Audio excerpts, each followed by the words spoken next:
우리 지금 출애굽기를 함께 살펴보고 있습니다.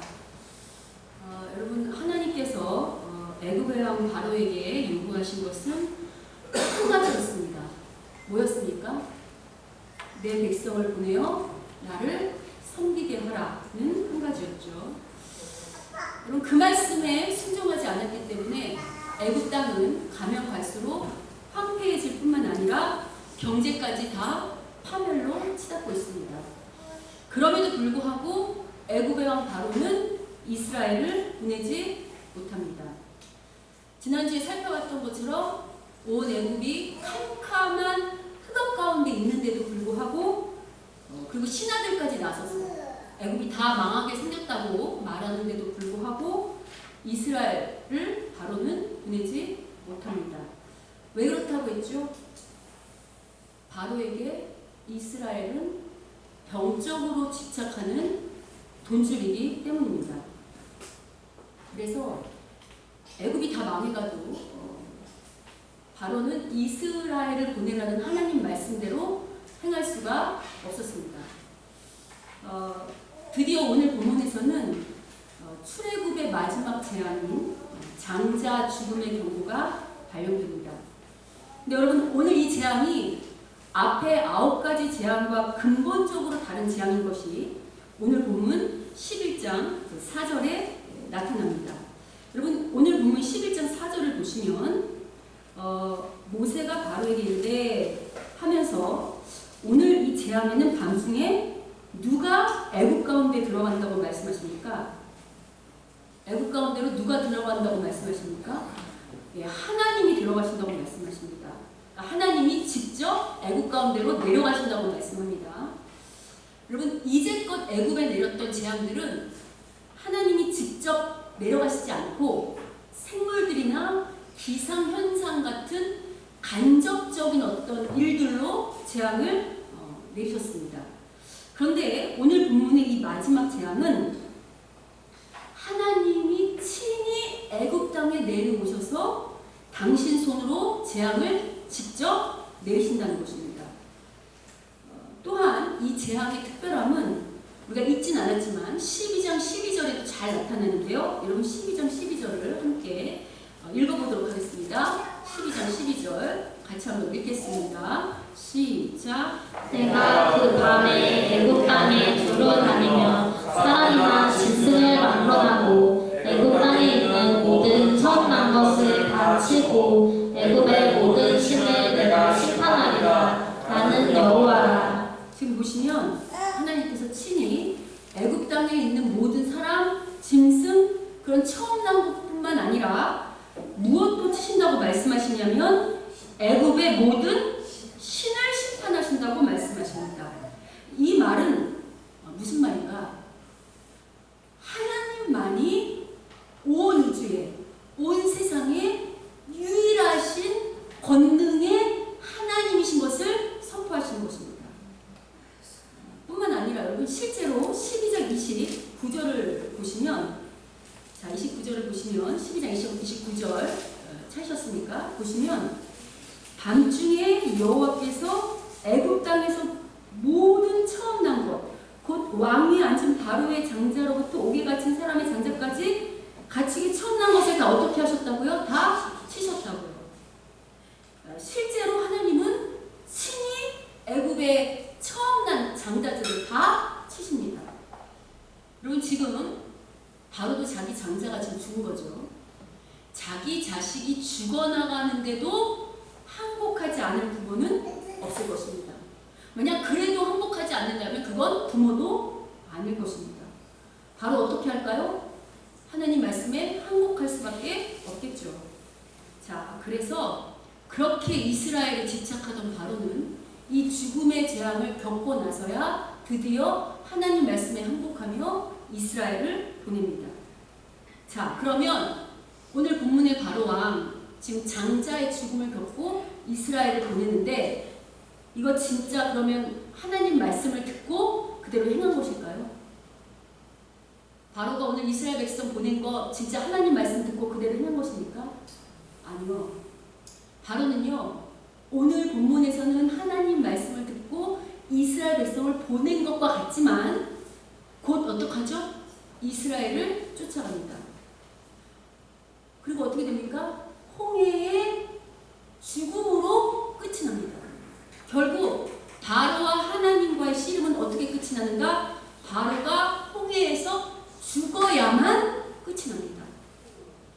여러분, 오늘 이 죽음의 재앙을 겪고서야 하나님 말씀에 항복하는 바로, 아니 본인이 죽어서야만 끝이 나는 이 하나님과의 전쟁을 이야기하는 이 애굽의 재앙 이야기가 의미하는 바는 무엇일까요? 이는 죄가 얼마나 집요한지를 말해줍니다. 아니, 죄가 사람을 집요하게 지배하는 정도가 아닙니다. 여러분, 세상 사람들은 사람이 왜 죽는다고 생각합니까? 혹시 믿지 아니하는 사람들한테 가서 물어보십시오.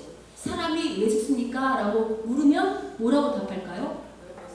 늙어서 죽는다고 말합니다. 그러나 예수 믿는 우리들이 한번 대답해 보겠습니다. 여러분, 사람은 왜 죽습니까? 그렇죠. 죄의 삭은 사망이라고 성경이 말합니다.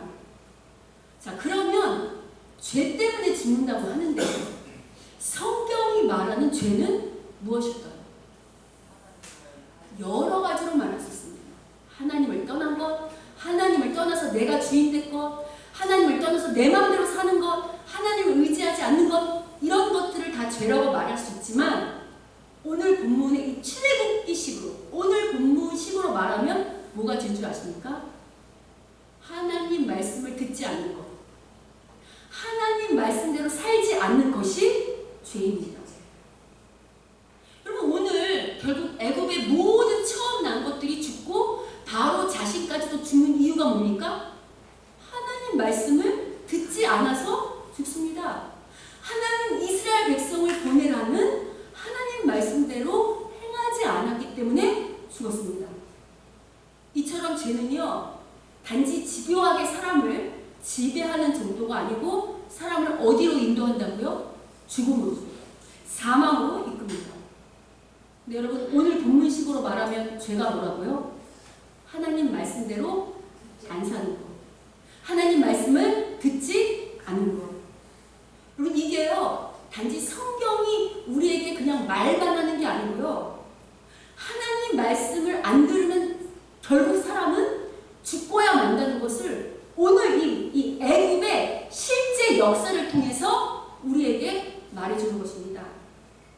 그러나 아직도 이런 말씀 들을 때, 에이, 설마 하나님 말씀 안 듣는다고 죽겠어? 하나님 말씀대로 안 산다고 죽겠어? 그럼 하나님 말씀대로 안 살고 하나님 말씀 안 들어도 잘 사는 사람들은 뭔데? 아니, 교회를 다녀도 하나님 말씀대로 안 살더라. 아, 그래도 잘만 사는 사람들 많더라 라고 생각하실 수 있는데요, 정말 과연 그럴까요? 아닙니다.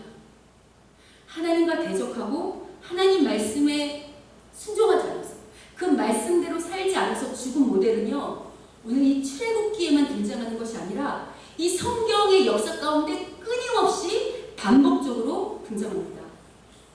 무엇보다 하나님 말씀대로 살지 않는 죄가 얼마나 무서운지를 가장 극명하게 보여준 실제 역사적 사건이 있습니다. 그 역사적 사건이 무엇일까요? 바로 예수님의 십자가 사건입니다. 여러분, 예수님이 십자가에서 돌아가신 사건이야말로 하나님 말씀대로 안 살았어요. 하나님 말씀대로 그 타락한 본성을 지니고 하나님 말씀대로 안 산 그 인간의 죄가 얼마나 무서운지를 보여줍니다. 여러분, 하나님을 떠나서 자기가 주인되고 자기 고집과 생각으로 꽉 차 있는 이 타락한 인간은 하나님 말씀대로 안 산다는 것입니다. 아니, 못 산다는 것입니다. 그래서 하나님이 어떻게 하셨죠? 자신이 친히 만든 사람들이 하나님 말씀대로 살지 못해서 죽어가기 때문에, 그래서 어떻게 하셨습니까? 당신이 친히 사람의 몸을 입고 이 땅에 오셔서 이 하나님 말씀대로 안 사는 죄의 문제를 해결하시려고 대신 십자가에 죽은 사건. 이 사건이 바로 십자가 사건입니다. 따라서 여러분, 거듭 강조드리지만 성경이 말하는 죄는 단순히 거짓말하거나 다른 사람 험담하거나 도적질하고 살인하는 그런 윤리적 차원의 죄가 아닙니다. 성경이 말하는 이 근본적인 죄는 타락한 세상의 가치관으로 하나님 말씀 무시하고 하나님 말씀을 경홀히 여겨서 그 말씀과 상관없이 사는 그것을 죄라고 말하는 것입니다. 그럼 여러분, 십자가를 통과해야만 구원을 받았다는 이 말, 십자가를 통과한 사람만 구원받았다는 이 말은 어떤 사람이 구원받은 사람이 되었다는 말입니까? 하나님 말씀대로 행하는 사람, 하나님 말씀대로 사는 사람이 십자가를 통과한 사람이요 구원받은 사람이라고 말하는 것입니다. 그래서 여러분, 교회만 나온다고 구원받은 것이 아니라고 신실한 목자들이 끊임없이 그렇게 바라는 것입니다. 그리고 오늘날 성도들은 혹은 교회는요, 너무 쉽게 교회만 나오면 마치 다 구원이 있는 것처럼 생각합니다. 그리고 그렇게 말합니다. 물론 여러분, 예수님을 믿어서 예수를 믿기만 하면 구원받는 것은 맞습니다. 그런데 여기서 예수님을 믿는다는 것은요, 단지 교회 안에 들어와서 예배드리는 수준을 말하는 것이 아닙니다. 예수님을 믿어서 구원받은 백성이 되었다는 것은 단지 교회 안에 들어와서 예배드리고 기도하고 헌신하고 친교하는 수준을 말하는 것이 아닙니다.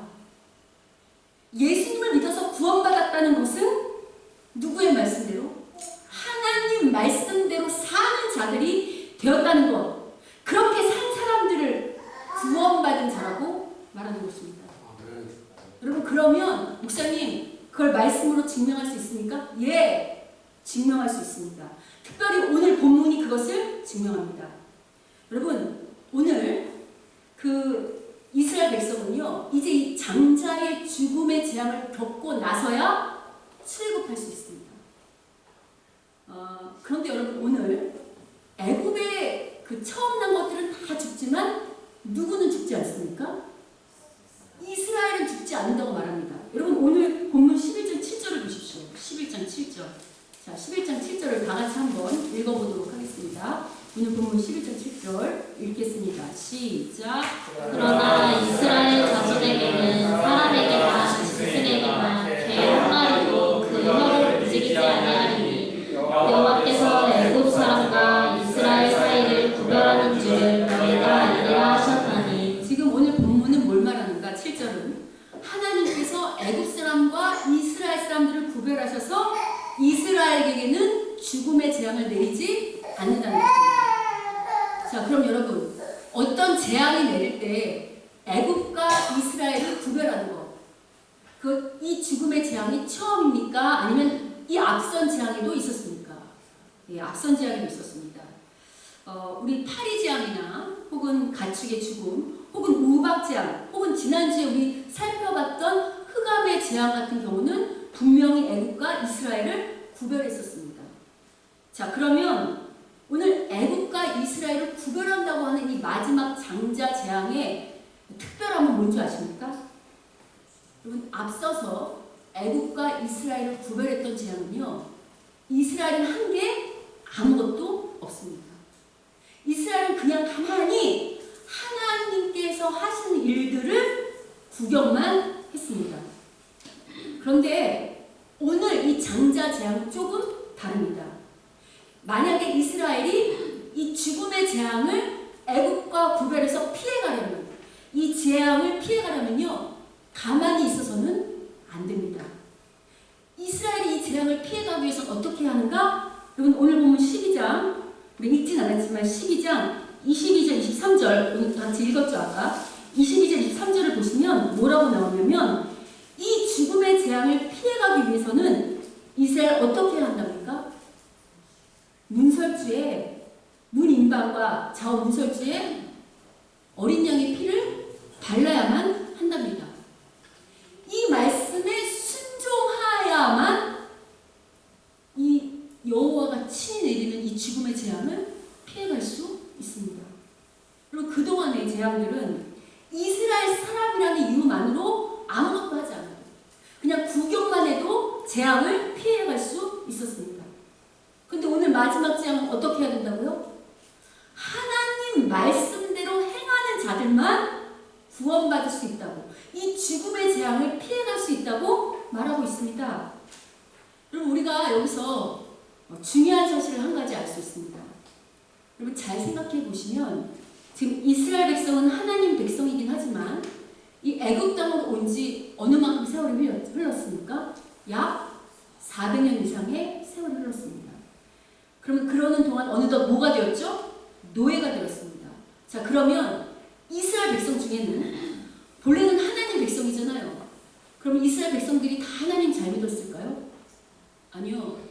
이 많은 세월이 지나가는 동안 모세의 부모처럼 하나님을 신실하게 믿은 백성들도 있었을 테지만 그 중에는 하나님이 누군지 몰랐어요. 아니, 하나님보다 이방 애굽을 더 사랑함으로 하나님을 잘 믿지 않은 하나님의 백성들도 있었을 것입니다. 그런데 오늘 이 구원은 하나님을 열심히 섬겼던 사람들만 구원받는 것이 아니라 오늘 이 말씀을 듣고 좌우 문설주에 임방에 어린 양의 피를 바르라는 이 말씀대로 행하기만 하면 이제껏 하나님 말씀대로 하나님을 잘 믿지 않는다 할지라도 이 말씀대로 행하기만 하면 구원받는다고 말합니다. 그래서 여러분 제가 앞서서 우리가 아무 공로 없이 예수님의 십자가로 구원받는 것은 맞지만 예수님의 십자가를 통과한 참되게 구원받은 사람이라고 한다면 어떤 사람이 된다고 했습니까? 말씀대로 행하는 사람이 된다고 말한 것입니다. 여러분 십자가를 통과해서 구원받았다면 누구의 말씀대로 살게 되어 있다고요? 네. 하나님 말씀대로 사는 자만 십자가를 통과한 구원받은 자라는 것입니다. 여러분 제가 이런 얘기를 하면 여러분 이렇게 생각하실 수 있습니다. 하나님 말씀대로 사는 거 예수 믿는 사람들 중에 모르는 사람 누가 있나? 뭐 우리가 매일 듣는 말씀 하나님 말씀대로 살라고 하는 거지. 그런데 잘 안 되니까 그렇지. 하나님 말씀대로 살고 싶어도 그게 잘 안 되니까 그렇지 라고 생각하는 분들 계실 것이고요. 에이 어떻게 매 순간 하나님 말씀대로 살아. 말씀대로 사는 것도 있고 말씀대로 못 사는 것도 있지. 예수 믿는 사람들 중에 말씀대로 그 말씀 다 지키며 사는 사람들이 어딨어? 라고 생각하시는 분들도 있을 것입니다. 물론 여러분 우리가 연약한 사람이니까 어떻게 100%다 하나님 말씀대로 살 수 있겠습니까? 그러나 여러분 우리가 정말 구원받은 백성이라고 한다면 매 순간 하나님 말씀대로 살려고 몸부림치게 되어 있습니다. 무엇보다 여러분 예수님께서 구원받은 백성에게는 뭐를 선물로 주셨죠? 여러분 구원받은 백성에게 선물로 주신 것이 무엇입니까? 성령을 주셨습니다. 그러면 구원받은 백성 안에는 누가 계시죠? 성령님이 계십니다. 그럼 여러분 성령님께서 매 순간 우리에게 뭘 요구하실까요? 뭘 요구하십니까? 말씀대로 살 것을 요구하십니다. 여러분 따라서 성령의 가장 큰 역할은 무엇일까요? 성령의 가장 큰 역할은 무엇일까요? 말씀으로 우리를 자꾸 건드리시는 것입니다. 말씀으로 자꾸 우리를 찌르시는 것입니다. 그래서 제가 성령의 은혜 중 가장 큰 은혜는 어떤 은혜라고 했죠? 찔림의 은혜라고 말씀드린 것입니다. 여러분 실제로 성령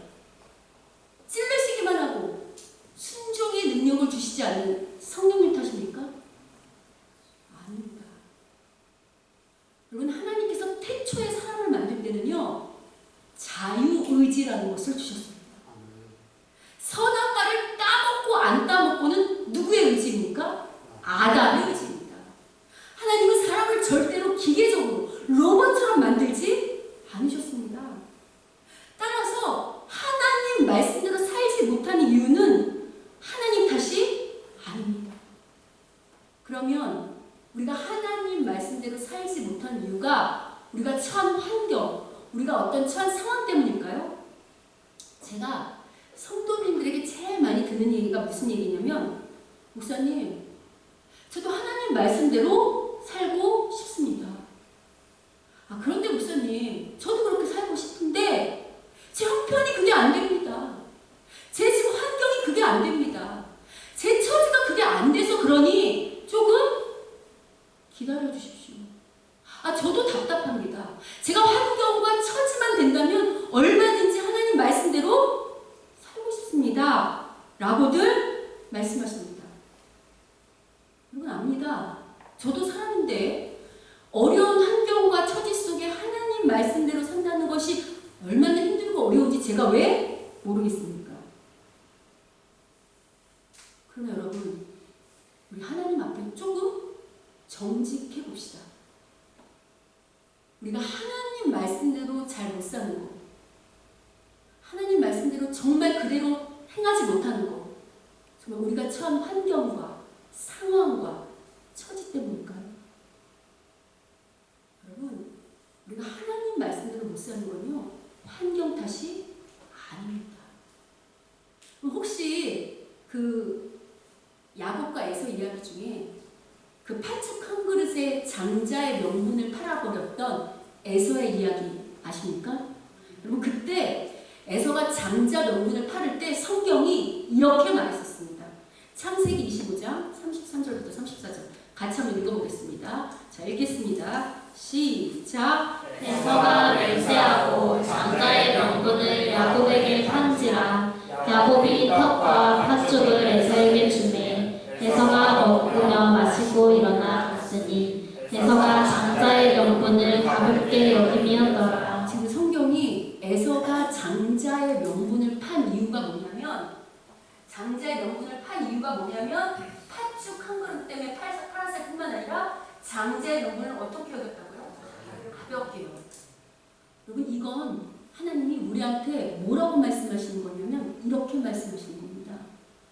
에서는, 여러분, 제가 이 얘기할 때 잠깐 설명드리면, 실은 장자의 명분을 주신 건 누구죠? 장자의 명분, 장자로 태어나게 하신 건 누굽니까? 하나님입니다. 따라서 장자의 명분을 주신 분도 누구죠? 하나님입니다. 따라서 장자의 명분을 가볍게 여겼다는 이 말은 하나님 이렇게 말씀하시는 것입니다. 에서는 나를 우습게 하여, 에서는 내 말을 가볍게 하여, 에서는 나를 경홀히 여겨 라고 말씀하시는 것입니다. 우리가 이런 말씀들을 볼 때 에서 참 위험하다. 어떻게 죽 한 그릇에 장제의 축복을 팔 수 있는가? 참 어리석다라는 생각이 드십니까? 그런데 여러분, 잘 생각해 보시면요, 여러분, 창세기에서 에서가 여기만 등장하는 게 아니고 나중에 훗날 야곱하고 만나는 장면 등장하죠. 그때 에서가 많은 군대를 가지고 나오는 거 기억하십니까? 그럼 거기서 생각해 볼 게 있습니다. 에서가 많은 군대를 거느릴 정도라면 그의 능력과 생각과 지각이 그래도 꽤 수준이 있는 사람이라는 겁니까? 아니면 지각이 없는 사람이라는 겁니까? 생각이 있는 사람이라는 것입니다. 따라서요, 에서가요, 장자의 명분을 파는 이 순간에요, 생각이 있는 사람이기 때문에 그렇게 쉽게 팔지 않습니다. 그러면 왜 죽 한 그릇의 장자의 명분을 팔았는가? 그게 우리가 생각하는 이상으로 아주 극단적인 배고픔, 정말 손이 떨리고 참을 수 없는 가장 극한 환경이었기 때문에 이 장자의 명분을 팔 수 없었음을 추측할 수 있습니다.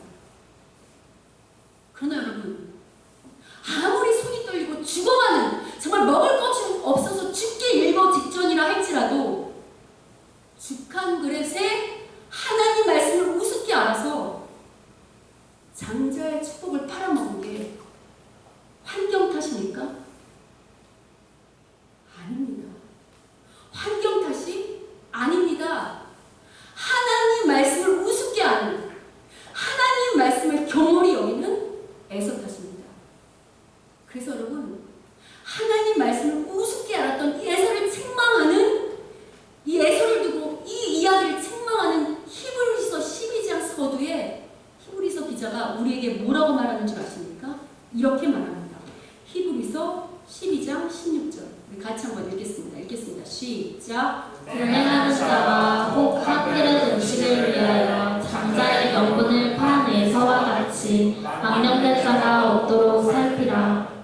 여기 보시면 망령 나오시죠? 망령이란 헬라어 베베로스는 어떤 뜻인가? 도덕적으로 깨끗하지 못할 뿐만 아니라 하나님 말씀을 우습게 알므로 하나님께 떨어진 자들을 말합니다. 지금 에서 하나님 말씀을 우습게 알다가 떨어진 거 보이십니까? 어떻습니까? 죽한 그릇에 하나님 말씀 경홀히 여기고 판에서 미련해 보이십니까? 에이, 아버지 전체 재산이란 모를까? 그래도 난 그 죽한 그릇의 장자 명분을 팔지는 않겠네. 내 믿음은, 내 신앙은 그 수준은 아니네 라고 생각하십니까? 근데 여러분, 죽한 그릇에 장자의 명분을 판 에서나 이스라엘을 보내라고 한 하나님 말씀에 순종하지 못한 바로나 하나님 보실 때는 어떨까요? 똑같습니다. 죽한 그릇에 장자 명분을 판 에서나 거대한 민족인 이스라엘을 보내지 못한 바로나 하나님 보실 땐 똑같이 하나님 말씀을 우습게 알고 경홀히 여기는 자들인 것입니다.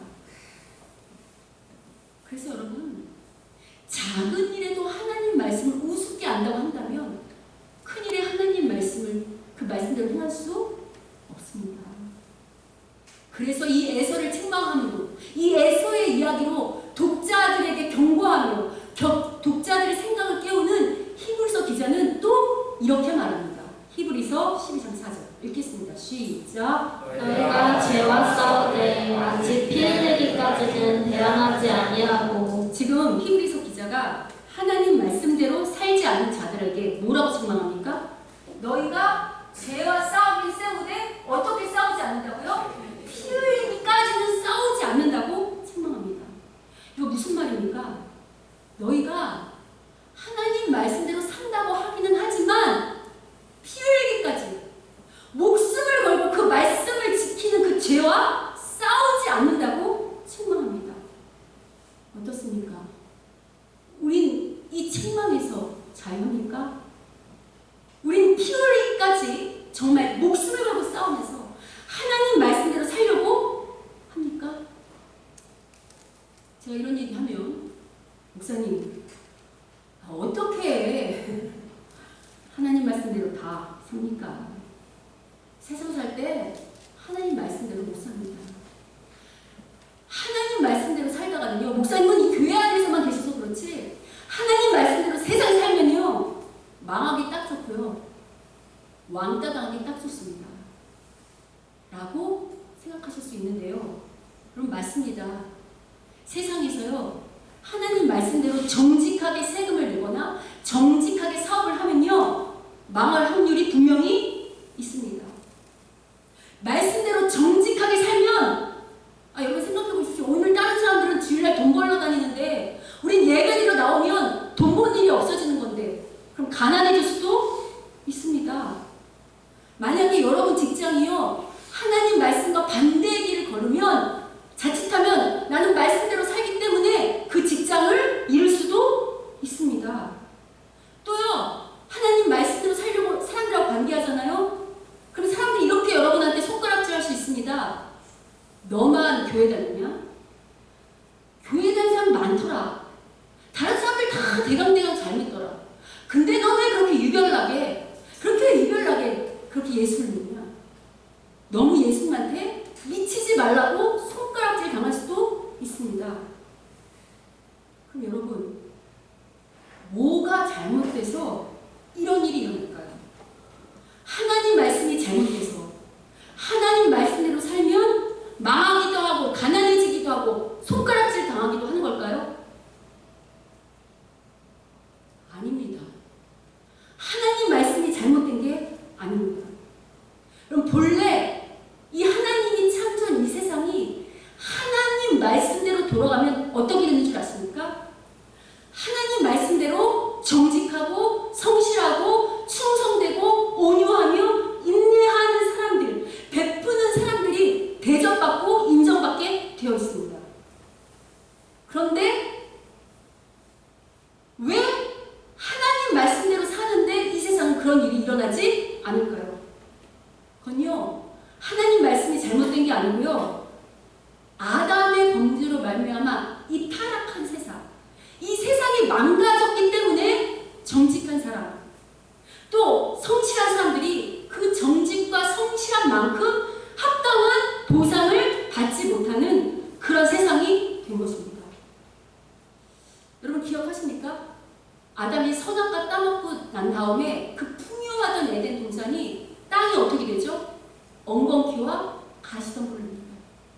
말하는가? 앞으로 사람들이 정직하게 일을 해도 그 정직한 수고가, 그 성실한 수고가 합당한 보상을 받지 못한다는 것을 의미합니다.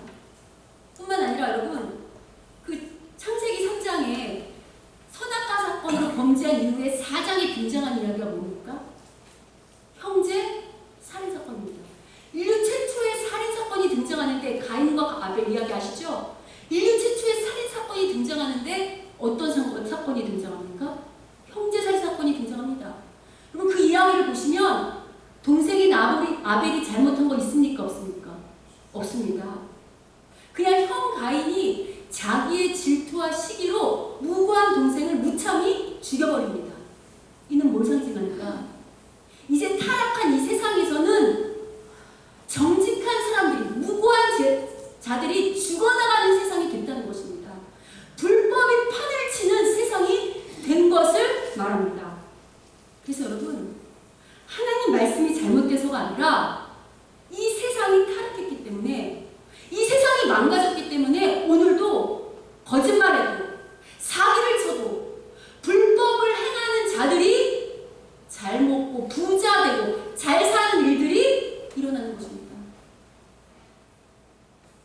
따라서 여러분, 하나님 말씀대로 사는 사람들이 미친 사람들이 아니고 이 타락한 세상이 미친 것이라는 것은 오늘 이 본문 애굽의 이야기에서도 알 수 있습니다.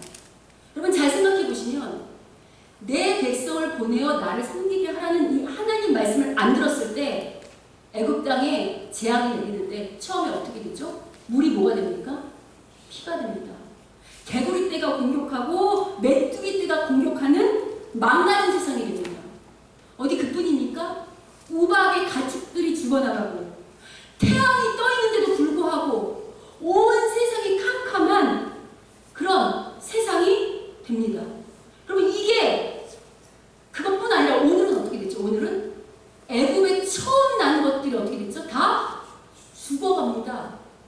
여러분, 이게 미쳐 돌아가는 세상이 아니고 뭐가 미친 세상이 됐습니까? 그러니 여러분, 하나님 말씀대로 살면 너 죽어.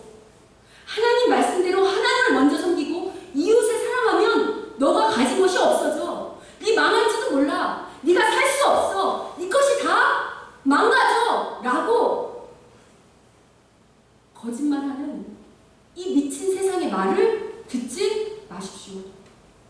그건 진리가 아닙니다. 진리는 오직 이 성경의 말씀인 하나님 말씀뿐입니다. 그래서 여러분, 오늘 이 하나님 말씀대로 살지 말라고 하는 이 죄와 피 흘리기까지 싸워야 하는 것입니다. 그래서 예수님 말씀대로 살지 않는 이 죄와 피 흘리기까지 싸우라고 오늘 본문은 우리에게 또 말씀하는 겁니다. 여러분, 생각해 보시면 주일날 돈 버는 거 포기하고 예배 드리는 거 쉽습니까? 어렵습니까? 어렵습니다. 네 것을 가지고 하나님을 섬기고 네 것을 가지고 이웃을 섬기라는 이 말씀 쉽습니까? 어렵습니까? 다른 것보다 하나님에게 가장 우선순위를 두고 하나님 것 떼먹지 말고 다른 사람 것 떼먹지 말고 네가 가진 것이 부족하고 어려워도 그것을 지키라는 말씀들 쉽습니까? 어렵습니까? 어렵습니다. 여러분, 제가 부자랑 잘 사는 건 다른 것이라고 여러 번 말씀드렸죠. 그럼 부자는 뭐가 부자라고 했습니까?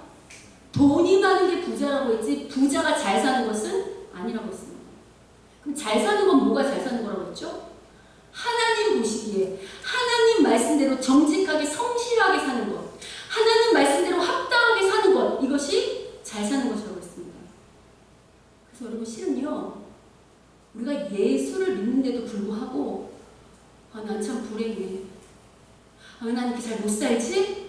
라고 느끼는 이유는요, 우리가 하나님 말씀대로 살아서가 아니고요, 우리가 피 흘리기까지 죽기까지 하나님 말씀대로 사는 이 죄와 싸우지 않아서 그 말씀대로 안 살기 때문에 불행하고 못 산다고 느끼는 것입니다.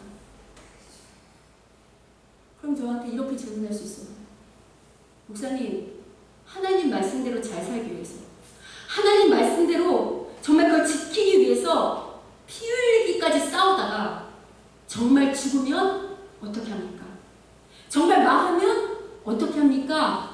질문하실 수 있는데요.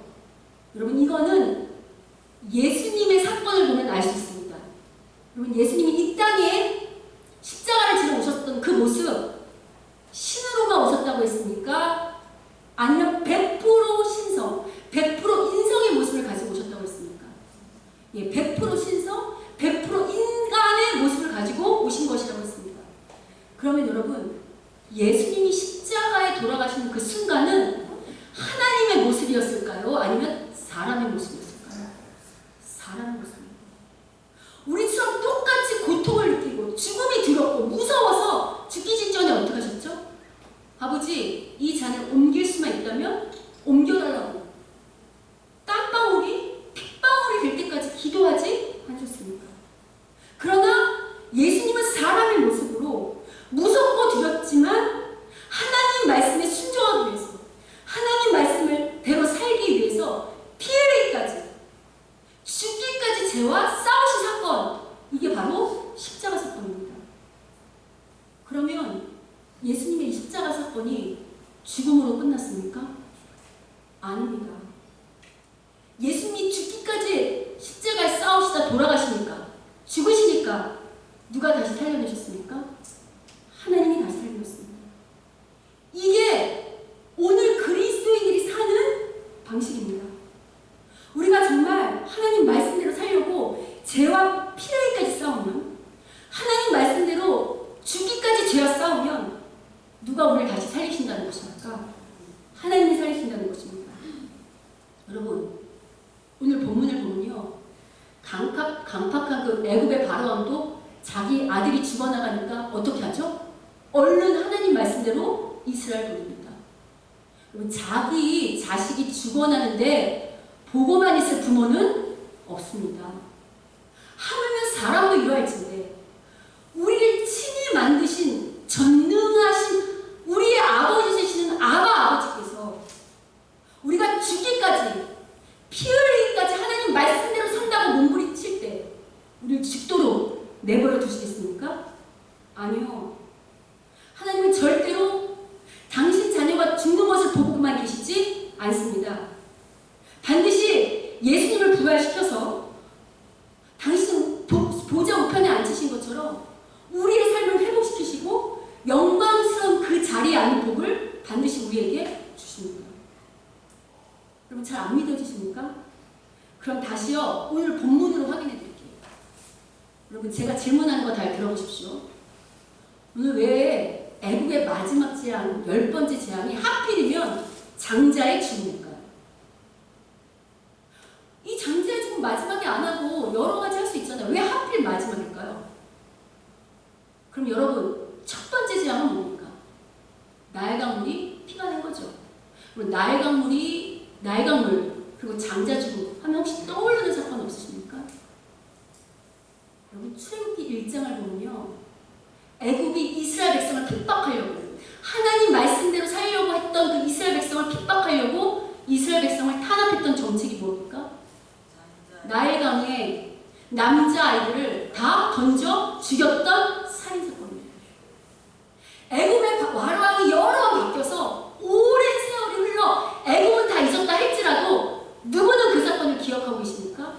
하나님은요, 당신의 백성의 가슴에 피 멍들게 한 그 사건, 당신 백성에게 피눈물 나게 한 그 사건 절대 잊지 않으십니다. 그래서 당신이 친히 이 마지막 재앙, 당신 손으로 그 원수를 갚아주시는 것입니다. 그럼 이건 뭘 상징하는가? 하나님은 우리에게 이렇게 말씀하시는 것입니다. 여러분, 타락한 그 애굽이 상징하는 것은 타락한 세상을 상징하는 거라고 했죠. 그래서요, 하나님은 이 말씀으로 이 타락한 세상에게 이렇게 선포하시는 것입니다. 이 망한 세상아, 이 타락한 세상아, 내 자식들, 말씀대로 살겠다고 하는 내 자식들 건드리면 가만두지 않아. 이 미친 세상아, 내가 인내의 하나님, 사랑의 하나님, 용서의 하나님이라 오래 참고 또 참고 또 참는 거야. 마치 애굽을 오래 참고 참다가 10가지 재앙까지 회개하고 돌아오기를 기다리고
가지고 있는 분들이 계시다면 담대함을 가지십시오.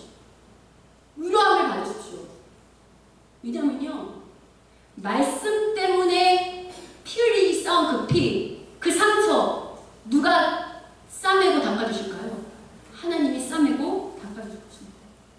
말씀대로 살려다가 가슴에 든 피멍, 말씀 때문에 말씀을 지키려고 살다가 자다가도 일어나서 탄식하는 그 한숨, 그 탄식, 그 막막함, 그 먹먹함 누가 다 알고 계실까요? 하나님이 알고 계십니다. 말씀 때문에 말씀 지키겠다고 살면서 남 모르게 흘렸던 그 눈물 누가 다 알고 계실까요? 하나님이 알고 계십니다. 하나님께서 다 보고 계십니다.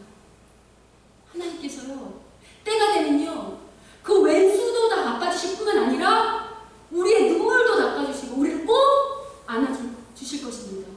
아니요, 안아주실 뿐만 아니라 말씀대로 피 흘리기까지 싸운 그 귀한 당신의 백성들에게 영광의 멸관을 친히 씌워주시고 당신 보좌 우편에 앉으실 것입니다. 그러니 여러분, 혹시 말씀대로 살다가 죽기 일보 직전인 분들 계십니까? 왜 아멘이 없습니까? 제가 여러분 표정을 보니까 그냥 말씀대로 사는 거 뭐 그렇죠. 별로 귀에 잘 안 들리시는 것 같은데 이거 되게 무서운 이야기를 하고 있고 위로되는 이야기를 하고 있습니다. 여러분 말씀대로 피 흘리다가 정말 말씀대로 살기 위해서 피 흘리다가 죽기 일보 직전인 분들이 계시냐고 여쭙는 겁니까? 그런 분들 계십니까? 그런 분들이 혹여 여기 한 분이라도 계시면 절대로 걱정하지 마십시오. 절대 죽지 않습니다. 우리 아버지이신 하나님께서요, 절대 당신 자식 죽게 내버려두지 않습니다. 반드시 살려내고 회복하십니다. 아멘. 오늘 말씀으로도 증거가 잘 안 되십니까? 오늘 말씀으로도 항복이 잘 안 되십니까? 그러면 그 증인 제가 서겠습니다. 말씀대로 살면 절대 죽지 않는다는 그 증인 제가 설 테니까 이 내용이 궁금하신 분들은요, 끝나면 저 찾아오십시오. 실제 삶에서 피 흘리기까지 목숨 걸고 말씀 지키면 어떻게 하나님이 눈물 닦아주시고 치유하시고 회복시켜주시고 함께하시고 축복하시는지 그 증인, 그 내용 제가 꼭 말씀드리겠습니다. 우리 이 시간에 옆 사람하고 인사 나누겠습니다. 이제 하나님 말씀 우습게 안 을 그만합시다. 이제 하나님 말씀 우리에게 그만합시다. 피 흘리기까지 말씀대로 살아봅시다. 피 흘리기까지 말씀대로 살아봅시다. 그럼 하나님이 살리실 것입니다. 그럼 하나님이 살리실 것입니다. 그럼 당신의 인생이 행복해질 것입니다. 그럼 당신의 인생이 행복해집니다. 여러분, 피 흘리기까지 죄와 싸운다는 건 큰 게 아니고요, 작은 것부터 하셔야 돼요. 우리 지난번에 여러분이 지금 우리가 예배 드리는 거, 또 하나님 앞에 물질 드리는 거, 시간 드리는 거, 여러분 이런 거 쉽지 않죠? 근데 하셔야 돼요. 목숨 걸고 해보세요. 그럼 하나님이 어떻게 하시는지. 아는만 하시면 안 되고 피 흘리기까지 하셔야 합니다. 여러분 실제로 우리 지난번에 야외에 갔을 때 우리 막 회비 거둘 때 어떤 분들 막 이렇게 더 내라고 안 했는데도 내시는 분들 계셨죠? 여러분 그렇게 내는 게 쉽습니까? 안 쉽습니다. 여러분 나한테 10,000원이 아까우면 다른 사람한테도 10,000원이 아깝습니다. 근데 그런 걸 내는 거, 그런 거 내는 게 피 흘리기까지 싸우는 겁니다.